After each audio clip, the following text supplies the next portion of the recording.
जगमोहन जी मान लीजिए जीत गए तो फिर आप मंत्री रहेंगे नहीं रहेंगे, इस बात को लेकर भी कयास हैं। अभी इस समय तो मैं नहीं कह सकता, एक नया मुद्दा छिड़ जाएगा लेकिन आपको कुछ और ही खेल होगा जो कोई सोच भी नहीं रहा होगा। पद का लोभ कम से कम मेरे को तो नहीं है। मेरे पद की चिंता नहीं रहती, कद की चिंता रहती है। कोई ऐसी घटना नहीं हो जाए जो मेरा कद घट जाए। पद भले ही चला जाए लेकिन कद नहीं घटना चाहिए। कद बड़ा होता है, पद बड़ा नहीं होता, ये मेरी मान्यता है। आपने कहा होगा कि साढ़ू पाना निकाल दूंगा। अब उन्होंने साधु बनाया है, अगर यहाँ जाट होते तो मैं उनको पकड़ के लाता। जाटों का मात्र एक घर है, 35 वोट जो मेरा प्रचार कर रहे हैं उनका अलग जगह। तो किसान के, वो भी किसान, मैं भी किसान, उन्होंने साधु बना लिया होगा। लेकिन अब चुनाव के बाद पूछूंगा साधु कैसे बनाया है। देखो, मैं आपके चैनल पे कह रहा हूँ, मैंने 17 आदमियों को साथ दिया, वो 17 ही मेरे सींग मार रहे हैं। क्यों भाई? ममता भूपेश को दिया ना, प्रसाद जिलाल को दिया ना, रामकिशोर सैनी को दिया ना, रामकेश मीणा को दिया ना, और बामनवास के नवल किशोर को दिया, और मुरारी को दिया, सुरेश को दिया। 17 लोग हैं मेरी लिस्ट में।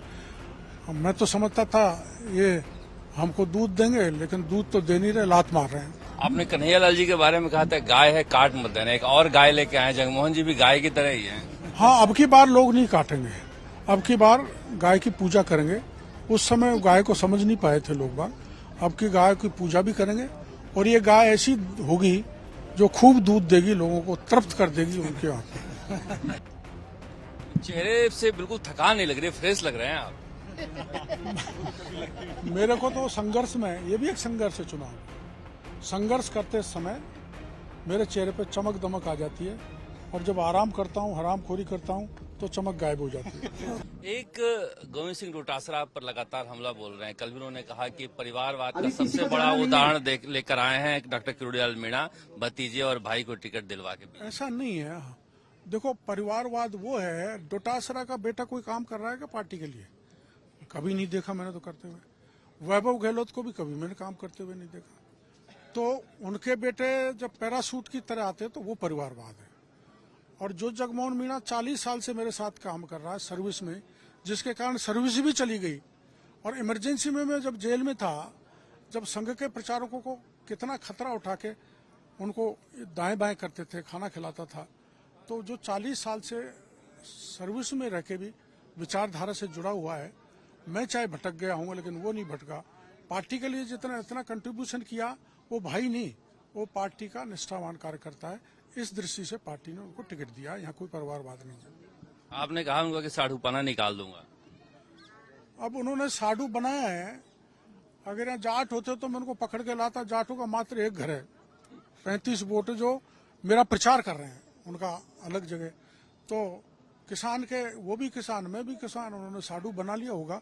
लेकिन अब चुनाव के बाद पूछूंगा साधु कैसे बनाया है, क्या कारण है साधु बनाने का। क्योंकि जितनी एसओजी तेजी से भाग रही है और मामला ऐसा लग रहा है कि सीबीआई को चले जाएगा, तो ये सब मेरे को साधु ही बनाएंगे जिनकी पोल मैंने पिछले रात में खोली। अशोक गहलोत ने भी कहा कि नॉन इशू बनाकर बहुत भ्रम फैलाया जाता है। आप इन लोगों को पूछ लो, यहाँ दौसा का, पूरे राजस्थान के लोगों को पूछ लो, क्या सब इंस्पेक्टर का पेपर नॉन इशू था? और पेपर लीक हुए नॉन इशू था? शंभू पुजारी की हत्या क्या नॉन इशू थी? आमागढ़ का मुद्दा क्या नॉन इशू था? वीरांगनाओं का आंदोलन किया, वो क्या नॉन इशू था? कभी भी देश की किसी भी सेक्रेट में 2 करोड़ 31 लाख की नकदी और सोना नहीं मिला होगा? तो डीओआईटी का घोटाला खोला, जल जीवन मिशन का तो 900 करोड़ का घोटाला तो यहीं इसी जिले में हो गया था, वो खोला। अगर वो नॉन इशू थे तो फिर इशू कौन से हैं? आप गहलोत साहब से पूछ लेना, उन पे हम काम कर लिया करेंगे। वो मुद्दे अगर नहीं उठाए होते तो गहलोत सत्ता से बाहर नहीं जाता। पूर्वी राजस्थान में पिछले 2018 में चुनाव हुए थे, जब हमारा 28 में से 1 सीट आई थी, अब का 28 में से 18 सीट आई है, भारतीय जनता पार्टी का राज आया है। तो गहलोत साहब के दिल में वो कांटा खटक रहा है कि मैं डॉक्टर किरोड़ीलाल के साथ उस समय बैठ के चाय पी लेता तो शायद मेरी सत्ता से मैं बाहर नहीं होता। यही बात वो आरोप लगा रहे हैं कि कांग्रेस में किसी ने चाय पी ली है बैठे किरोड़ीलाल मीणा के साथ। दौसा में कहकर गए कि दिल्ली तक चर्चा है दौसा के टिकट के मैच फिक्सिंग के बारे में। कोई नहीं। मैं आपको ईमानदारी से कहता हूं, मेरे इस देव की कसम खा के, कि मैंने मेरे भाई के लिए टिकट के लिए किसी नेता को, बीजेपी वाले को नहीं कहा। ये सच्चाई है। लोकसभा के टिकट की बड़ी पूरी वकालत की थी। उसके बाद मैंने तय किया कि पार्टी अपने आप तय करेगी, और पार्टी ने तय किया। मैं कतई दिल्ली जगमोहन के टिकट के लिए नहीं गया। ये सच्चाई है। नहीं, वो कांग्रेस के नेताओं के बारे में कह रहे हैं कि मैच फिक्सिंग का आरोप है। नहीं, मैच फिक्सिंग का आरोप है। क्यों तीन बड़े नेता, प्रतिपक्ष के नेता गोविंद डोटासरा, गहलोत साहब आ रहे हैं, फार्म भरवा रहे हैं, और भाषणों में आधा टाइम मेरे को गाड़ी देने में निकाल रहे हैं, आधा टाइम भाषणों में। और सचिन पायलट साहब भी आए कल। तो पूरी कांग्रेस उनके लिए लगी हुई है। और मैच फिक्सिंग होती है तो एकाई को आते हैं यहाँ पर। मैच फिक्सिंग क्रिकेट में चल जाती है, राजनीति में नहीं चलती। दुनिया समझती है कि बेटा मैच फिक्सिंग कर ली, तो उनको टिका भी देती है जनता को मैच। इसलिए here is no match fixing. और हम पूरे कार्यकर्ता, पूरा समाज, 36 को अब देखो, ये प्रजापति समाज से यहाँ 5-6 हजार वोट है, प्रमुख लोग यहाँ इकट्ठे हो गए, गांव से महिलाएं आ गई, तो सबने तय कर रखा है भारतीय जनता पार्टी को। जनता के दिमाग में तो है नहीं मैच फिक्सिंग। क्यों भाई, है क्या? नहीं है। किसी क्यों विक्रम? कोई मैच फिक्सिंग नहीं है। ये तो जो विरोधी वो बना रहे हैं मैच फिक्सिंग है, तो उसका जवाब तो वो उनने उनका जवाब तो कांग्रेस वाले दें। उन्होंने कहीं अंतर रूट किसी से कर ली हो, हमसे तो मैच फिक्सिंग हुई नहीं जी। एक सचिन पायलट का दौसा से एक रिश्ता रहा है और एक पहचान भी रही है। तो बहुत सारे लोग ये मान के चल रहे हैं कि ये पायलट वर्सेस किरोड़ीलाल मीणा का चुनाव है। ऐसा नहीं है, ये कांग्रेस वर्सेस बीजेपी का चुनाव है। ये बात सही है कि लंबे समय तक पायलट परिवार ने यहाँ राजनीति की है, और ये सब लोग जानते हैं। इन्होंने, ये तो पार्टी का ही संग्रह है, लेकिन जो हमारे समाज बंधु हैं, उन्होंने पूरे 40 साल तक जो शासन किया है, वो मीणा समाज कांग्रेस के साथ रहा है। इसलिए किया, किसी को पूछ लेंगे आप। मैं भी जब चुनाव लड़ा था, पार्टी ने लड़ाया, तो 30% वोट उधर गए थे पायलट साहब की तरफ, और मेरे को 3% वोट भी उधर के नहीं मिले थे। इसलिए ऐसा नहीं है ये मेरी या पायलट की लड़ाई है, ये कांग्रेस और भाजपा की लड़ाई है।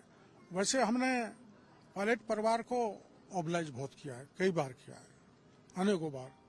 ये लोग जानते हैं आके, ये तो छोटे बच्चे, एक बार गाय ने सींग मार दिया था, तो सब घटना या को जानकारी, जिस कारण वो जीते थे। मैं तो जिसको साथ देता हूँ मैच फिक्स नहीं करता, मैं तो जिसको साथ देता हूँ खुले में देता हूँ। देखो, मैं आपके चैनल पे कह रहा हूँ, मैंने 17 आदमियों को साथ दिया, वो 17 ही मेरे सींग मार रहे हैं। क्यों भाई, ममता भूपेश को दिया ना, प्रसाद लाल को दिया ना, रामकिशोर सैनी को दिया ना, रामकेश मीणा को दिया ना, और बामनवास के नवल किशोर को दिया, और मुरारी को दिया, सुरेश को दिया। 17 लोग हैं मेरी लिस्ट में। मैं तो समझता था ये हमको दूध देंगे, लेकिन दूध तो दे नहीं रहे, लात मार रहे हैं। डॉक्टर साहब, यहाँ अगर घूम रहे हैं आप दौसा में, दौसा की बात कर लेते हैं, तो मैं तो बाहर भी जाने वाला। तो दौसा में लोग क्या कह रहे हैं, क्या मुद्दे हैं, क्या किस चीज को लेकर, जाति के आधार पर वोट देंगे, पार्टी के आधार पर वोट देंगे, मूड क्या लग रहा है? देखो, ऐसा है, हमको तो कोई सच्ची बात नहीं बताता। हम जाते तो कहते हैं आपको ही देंगे, लेकिन सच्चाई ये है, जो लोग कहते हैं कि भाई राज बीजेपी का है, काम कराने हैं, दौसा की जनता प्यासी है, बीजेपी का विधायक आ जाएगा तो तेज गति से ईसरदा का पानी आ जाएगा। लोग प्यासे मर रहे हैं, और सरकार के पास बहुत से काम पड़ेंगे, विकास होगा, और सरकार होगी तो कानून व्यवस्था भी सुदृढ़ होगी, और शिक्षा के क्षेत्र में भी हम बढ़ेंगे। इसलिए पूरी जनता का फंडामेंटल क्लियर है कि सत्ताधारी दल के कैंडिडेट को वोट देना, और सत्ता का बहुत दिक्कत है। जगमोहन जी मान लीजिए जीत गए, तो फिर आप मंत्री रहेंगे नहीं रहेंगे, इस बात को लेकर भी कयास है? अभी इस समय तो मैं नहीं कह सकता, एक नया मुद्दा छिड़ जाएगा। लेकिन आपको कुछ और ही खेल होगा, जो कोई सोच भी नहीं रहा होगा। नहीं, लोग सोच रहे हैं कि डॉक्टर साहब तो नहीं बनेंगे मंत्री, तय कर लिया है तो जगमोहन जी मंत्री बनेंगे, कुछ ऐसा भी चल रहा है क्या? नहीं, ये तो मुख्यमंत्री जी के ऊपर है, केंद्रीय नेतृत्व के ऊपर है, किसको मंत्री बनाए, किसको हटाएं। लेकिन पद का लोभ कम से कम मेरे को तो नहीं है। मेरे को पद की चिंता नहीं रहती, कद की चिंता रहती है। कोई ऐसी घटना नहीं हो जाए जो मेरा कद घट जाए। पद भले ही चला जाए, लेकिन कद नहीं घटना चाहिए। कद बड़ा होता है, पद बड़ा नहीं होता, ये मेरी मान्यता है। अगर आप इस इलाके में घूम रहे हैं दौसा में, तो जो बीजेपी के जो यहाँ संगठन के लोग हैं या बीजेपी के नेता हैं, वो क्या साथ दे रहे हैं? क्योंकि जयपुर में से खबर आ रही है कि संगठन के लोग बहुत ज्यादा साथ नहीं दे रहे हैं अंदर से। नहीं, सब काम कर रहे हैं। आप किसी गली किसी कोने में गांव के में देख लो, सारे कार्यकर्ता लगे हुए हैं। ये भ्रम फैलाने वाली बात है, ये भी भ्रम फैलाने वाली बात है। यहाँ तो ब्राह्मणों को मिलना चाहिए था, ये भी भ्रम फैलाने वाली बात है। अरे जो भ्रम फैला रहे हैं ब्राह्मण की, तो यहाँ कांग्रेस ने तो पिछले 5 चुनाव तो मैंने देखे, ब्राह्मण को टिकट दिया ही नहीं। पिछले 5 चुनाव में 4 बार बीजेपी ने ब्राह्मण को टिकट दिया है। तो जो भी टिकट इन्होंने दिया है, तो उनको तो स्कोप था, हमारे डीसी को तो विधानसभा का बेचारे को वहां लड़ाते, सिखराय में तो समझ में आता, तो उन्होंने ब्राह्मण को क्यों नहीं दिया? मतलब आप ममता भूपेश से लड़वा रहे हैं डीसी को? नहीं, लड़वा नहीं रहे, वो तो एक नया चेहरा इनके पास उभर के आया है, तो नए चेहरों को कहीं जगह दें तो वहां देनी चाहिए थी। अब ये बिना बात बेचारे की यहाँ शिकार करवा रहे हैं, क्यों भाई? सही है। साहब किस चेहरे से दिखाई दे रहा है कितना संतुष्ट हैं और फ्रेश नजर आ रहे हैं। इसका मतलब ये मेहनत कर रहे हैं, इनको लग रहा है कि इस बार जगमोहन को जिता ले जाएंगे और जो साख दांव पर लगी थी लोकसभा चुनाव में, उसे वापस हासिल कर लेंगे। कैमरा मनीष के साथ शरद कुमार, दौसा, राजस्थान तक।